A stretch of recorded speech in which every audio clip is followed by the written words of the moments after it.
네, 오늘 저는 이제 야고보서 5장 7절로 11절까지 말씀을 가지고 또 계속해서 성령의 열매에 대해서 함께 살펴보겠습니다. 오늘은 이제 성령의 열매 네 번째 시간으로 오래 참음입니다. 따라서 보실까요? 오래 참음입니다. 오래 참음.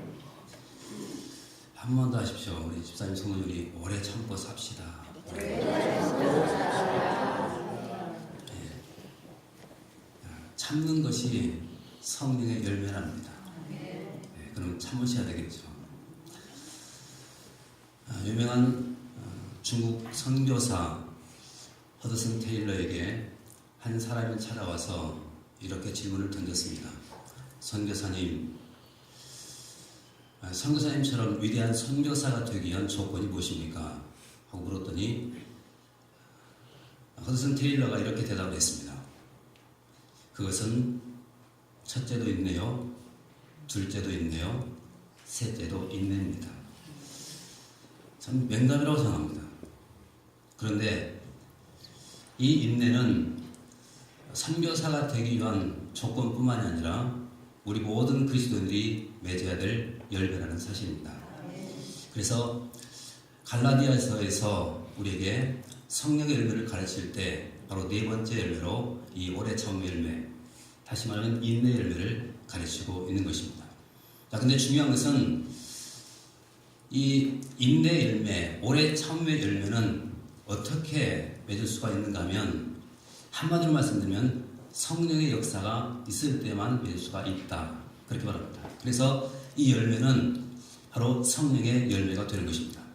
자, 근데 중요한 것은 성령이 아무리 역사한다 할지라도 내가 순종하지 않는다면 결코 이 열매는 맺을 수가 없습니다. 그래서 성령의 역사가 있고 내가 순종할 때 이 열매는 자동적으로 열리게 되는 것입니다. 자, 그럼 오늘 말씀 잠깐 또 주목해 보겠습니다. 자, 7절과 8절 말씀 같이 한번 읽어보겠습니다. 7절과 8절입니다.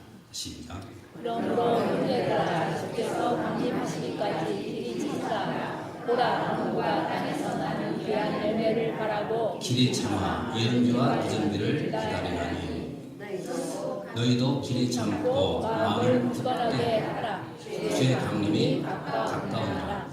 지금 7절과 8절 말씀에서 잠깐 보시면 참는다는 이 말이 몇 번 나오는가 한번 보십시오. 자, 7절 말씀부터 보십시오. 그러므로 형제들아, 주께서 강림하시기까지 길이 뭐라고요? 참으라. 자, 그 다음에 보라, 농부가 땅에서 나는 귀한 열매를 바라고 길이 참아 이른비와 늦은비를 기다리나니 8절.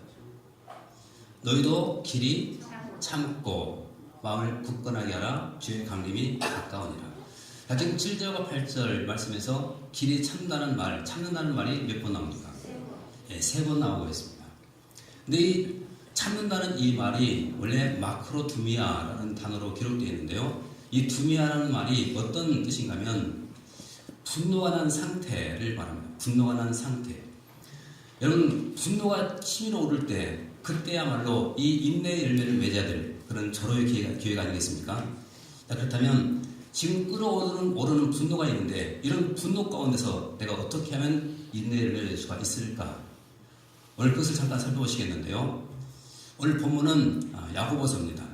근데 야고보는 우리에게 인내의 모범 세 종류를 우리에게 가르쳐주고 있는데 첫 번째는 농부, 두 번째는 선지자, 세 번째는 욥, 이렇게 가르칩니다. 자, 그러면 이 세 종류의 사람을 통해서 인내가 과연 무엇인가 잠깐 살펴보고 또 은혜를 나누겠습니다.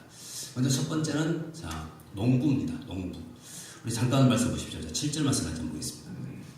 7절 같이 읽겠습니다. 시작. 그러므로 형제들아, 주께서 강림하시기까지 길이 참으라. 보라, 농부가 땅에서 나는 귀한 열매를 바라고 길이 참아 이른비와 늦은비를 기다리나니.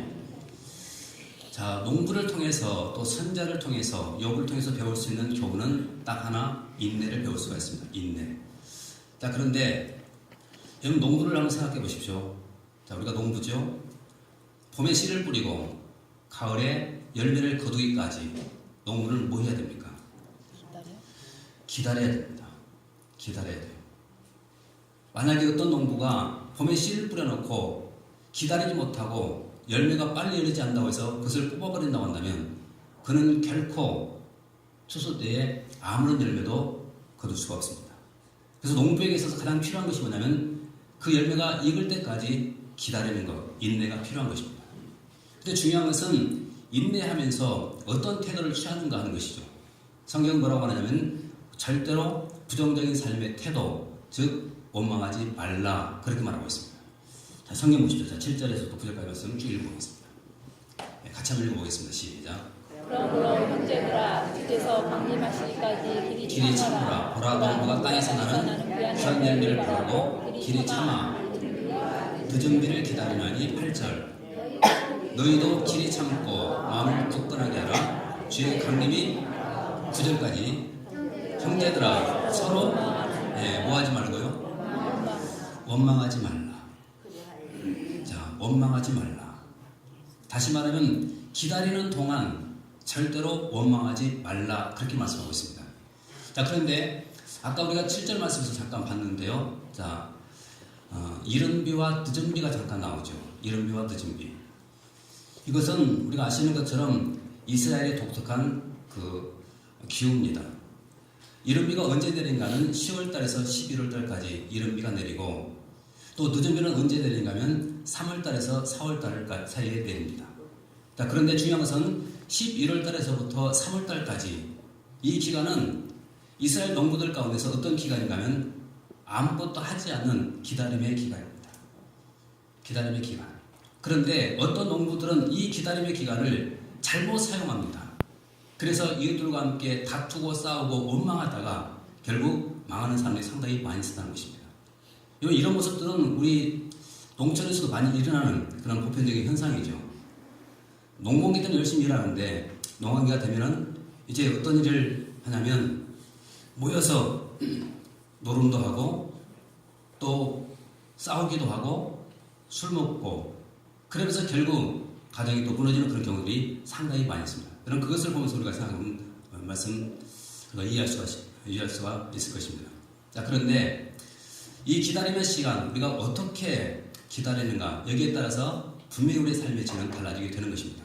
자, 그런데 오늘 야고보는 지금 이 농부에 대한 이야기를 쭉 하면서 이스라엘의 독특한 이 기후를 가지고 지금 기독교 역사 가운데 일어난 매우 놀라운 사건 두 가지를 지금 생각하고 있습니다. 그것이 뭐냐면 주님의 초림, 또 주님의 재림, 이 두 가지입니다. 제가 이렇게 말하는 이유는, 자, 말씀 보시면 알 수가 있는데 8절 말씀 보십시오. 8절 같이 한번 읽어보겠습니다. 8절 시작.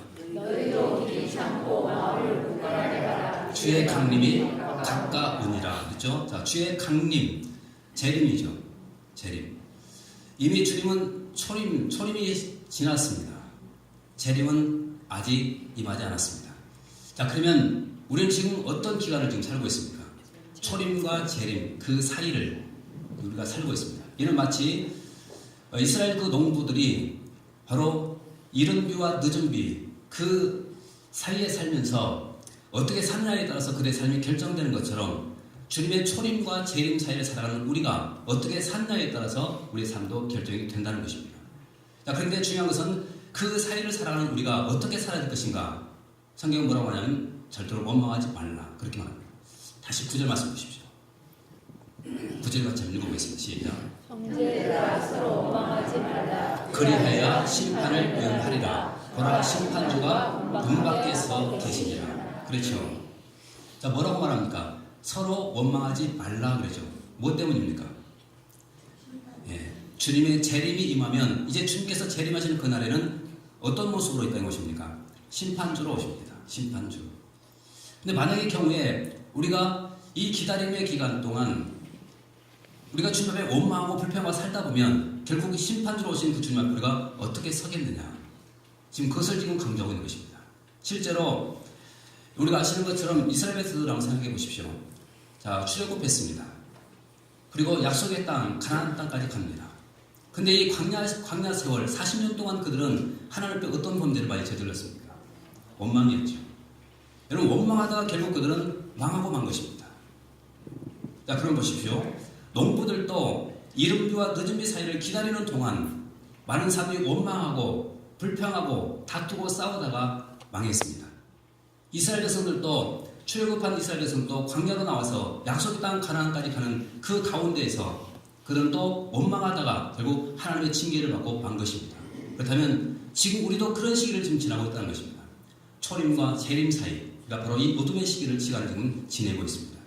그렇다면 여러분 이 시기 어떻게 지내시겠습니까? 원망하시면서 지내시겠습니까?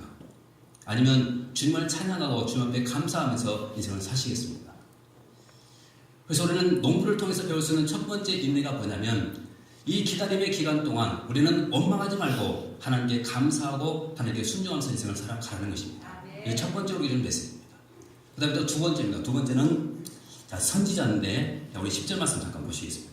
10절 같이 읽겠습니다. 시작. 10절입니다. 오늘 본문 10절 같이 읽겠습니다. 시작. 고난과 오랜 참음의 본으로 자, 지금 10절 말씀에서 뭐라고 합니까? 형제들아 주의 이름으로 말한 선지자들을 고난과 오래 참음의 무엇을 삼으라고요? 본으로 삼아라. 자, 농부를 통해서도 우리는 인내의 본으로 삼아야 되고 또 선지자를 통해서도 우리는 인내의 본으로 삼아야 되는 것입니다. 자, 그런데 농부를 통해서 우리가 배울 수 있는 인내는 소극적인 인내입니다. 내가 원망하지 않으면 되는 거예요. 근데 선지자를 통해서 우리가 배울 수 있는 또 인내는 이것은 적극적인 인내라는 것입니다. 여러분 생각해 보십시오. 선지자들이 무엇 때문에 고난받았습니까? 그들이 가만히 있다 고난받는 거 결코 아닙니다. 무엇 때문인가 하면 열심히 하나님의 일을 하다가 말씀을 전하다가 그들은 고난을 받게 된 것입니다. 그래서 어떤 고난의 순간이 왔을 때 우리는 무엇보다 중요한 것은 내가 하나님 앞에 원망하지 않고 살아가는 것 이것도 중요하지만 그러나 더 중요한 것은 내가 열심히 하나님의 일을 하면서 내가 인내하는 것입니다. 인내하는 것. 이것이 중요한 것입니다. 자, 이런 내용을 우리가 어디서 발견할 수 있냐면 히브리서 11장을 통해서 우리가 발견할 수가 있죠. 자, 히브리서 11장은 우리가 아시는 것처럼 믿음의 영웅들의 전시장, 우리가 그렇게도 부를 수가 있죠. 믿음장입니다. 자, 그런데 그 믿음장을 잠깐 한번 묵상해 보십시오. 자, 먼저 노아를 한번 생각해 보십시오. 하나님이 노아에게 명령하셨습니다. 어떤 명령을 하셨냐면 노아야, 홍수로 세상을 멸할 것인데 너는 방주를 예비해라. 자, 이 말씀을 듣고 노아는 산꼭대기로 올라가서 배를 짓습니다. 그러면 그 당시 사람들이 그런 노아를 보면서 여러분 어떻게 말했을까요? 분명히 미쳤다고 말했을 것입니다. 왜냐하면 생각해 보십시오. 배를 만들려면 강가나 바닷가에서 배를 만들어야 정성 아니겠습니까? 근데 노아는 지금 산꼭대기에다가 지금 배를 만들고 있습니다. 그리고 사람들에게 뭐라고 말하냐면 하나님이 홍수로 세상을 심판하실 겁니다. 이렇게 말을 하면서 지금 산꼭대기에다가 배를 만들고 있는데 우리가 봐도 노아는 미친 사람이나 다름없습니다. 그러니 얼마나 많은 고난과 핍박을 받았겠습니까? 그런데도 불구하고 노아는 흔들리지 않고 하나님 말씀을 믿고 끝까지 그 노아는 방주를 완성한 것입니다. 여러분 바로 이것이 인내입니다. 그래서 내가 아무것도 안 하고 인내한 것이 아니라 열심히 하나님 일을 하면서 우리가 인내하는 것, 이것이 적극적인 인내라고 할 수가 있습니다. 또 아브라함도 보십시오. 여러분 하나님께서 아브라함에게 너는 자 고향을 떠나서 내가 네게 지시한 땅으로 가라고 명령했습니다.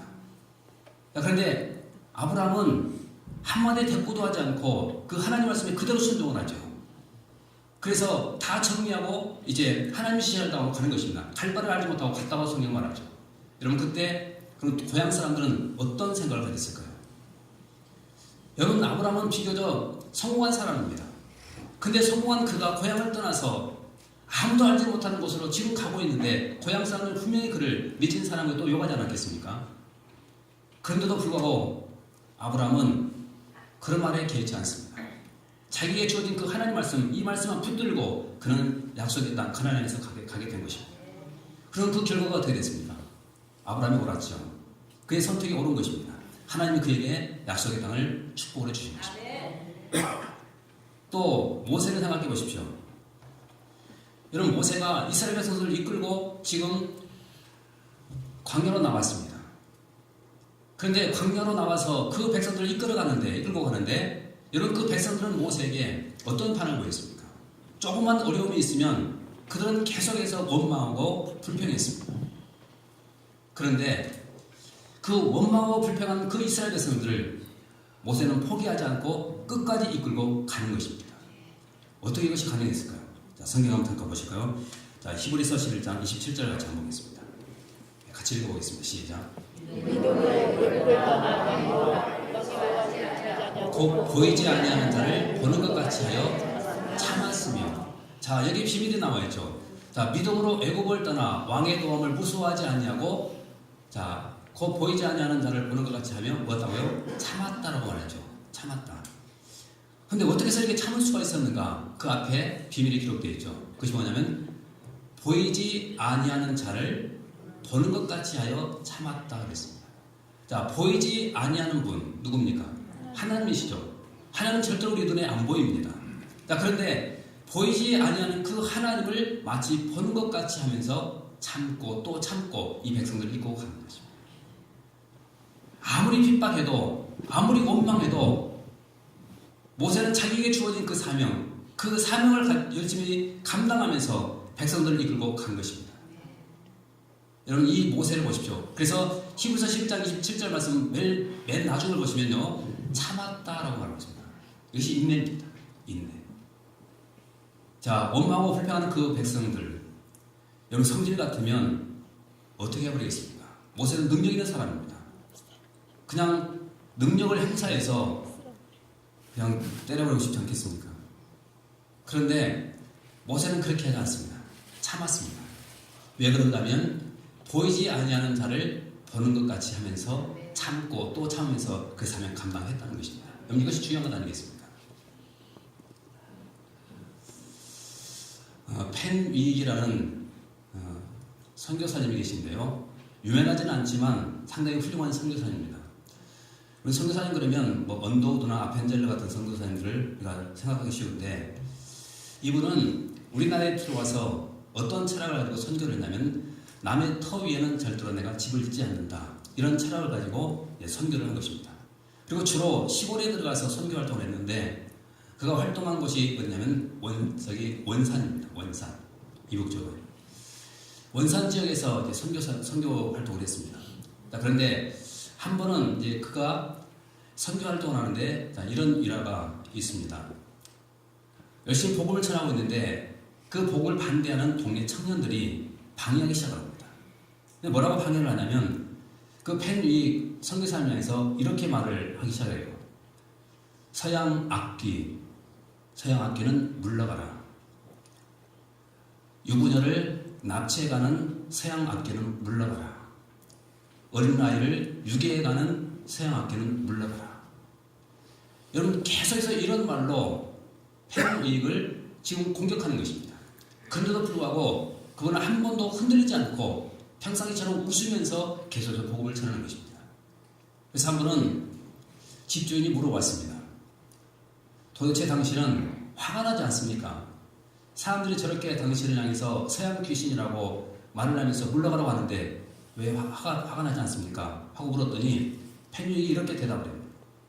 나는 펜위익입니다. 서양 악기가 아닙니다. 그러니 저들이 아무리 나에게 서양 악기라고 해도 저 말이 나에게 해당되는 말이 아니기 때문에 나는 상관없습니다.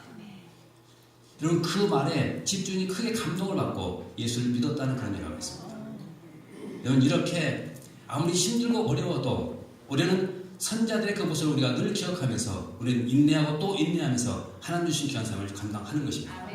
왜냐하면 그렇게 할 때 뭐가 있냐면 우리에게 상이 있다는 것입니다. 상. 자, 그것이 마태복음 5장에 기록되어 있죠. 자, 11절과 12절 말씀 같이 보겠습니다. 시작. 나로 말미암아 너희를 욕하고 박해하고 거짓으로 너희를 거슬러 모든 악한 말을 할 때에는 너희에게 복이 있나니. 12절. 기뻐하고 즐거워하라. 하늘에서 너희 상이 크니라. 너희 전에 있던 선자들도 이같이. 그렇죠. 자, 이런 분들에게 하늘에서 뭐가 있다고 말합니까? 상이 있다, 이렇게 말합니다. 그래서 여러분, 하나님 일을 하다가 어떤 박해가 있거든 기뻐하고 즐거워하십시오. 왜냐하면 하늘의 상이 굉장히 큽니다. 여러분, 이 상을 바라본다고 한다면 우리는 또 힘들고 어려워도 끝까지 인내하면서 또 귀한 삶을 감당할 수 있지 않겠습니까? 그래서 선지자를 통해서는 적극적으로 인내하는 것을 우리가 배울 수가 있습니다. 그 다음 또 세 번째는 욥입니다. 욥. 자, 성경 다시 보십시오. 자, 11절 말씀 같이 보겠습니다. 11절 보겠습니다. 자, 시작. 보라, 인내하는 자를 우리가 복되다 하나니 너희가 욥의 인내를 들었고 주께서 주신 결말을 보았거니와 주는 가장 자비하시고 긍휼히 여기시는 이시니라. 자, 첫 번째 누가 나왔습니까? 농부의 인내가 나왔죠. 두 번째는 선자의 인내가 나왔습니다. 근데 세 번째는 이제 욥의 인내가 나옵니다. 욥. 여러분 욥은 어떤 사람입니까? 우리가 욥기서를 읽어보시면 욥은 동방에서 의인이라고 분명히 기록하고 있죠. 자, 의인이라는 말은 자 흠이 없다는 그런 말이죠. 자, 그런데 그런 욥에게 뭐가 찾아왔냐면 고난이 찾아왔습니다. 아무런 잘못도 없는 의인 욥에게 고난이 찾아왔다는 것은 여러분 우리가 하나님 말씀대로 순종하려고 해도 우리에게도 고난이 찾아올 수 있다는 것을 우리에게 말씀해 주고 있습니다. 그래서 고난을 만났을 때 그 고난 가지고 어떤 사람 우리가 평가해서 겪고 안 되는 것입니다. 자, 그런데 이스라엘도 동양 문화권이기 때문에 그런 어떤 사상을 가지고 있었냐면 인과 응보의 사상을 갖고 있습니다. 다시 말하면 욥이 고난받을 때 그런 이런 생각을 한 것이죠. 까닭 없이 네가 고난받느냐?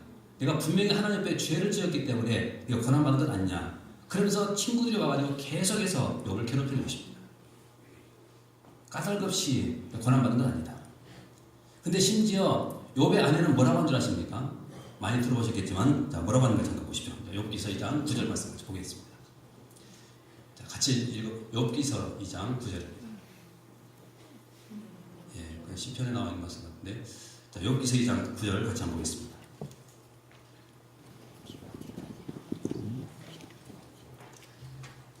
자, 욥기서 2장 9절 같이 한번 읽어봅니다.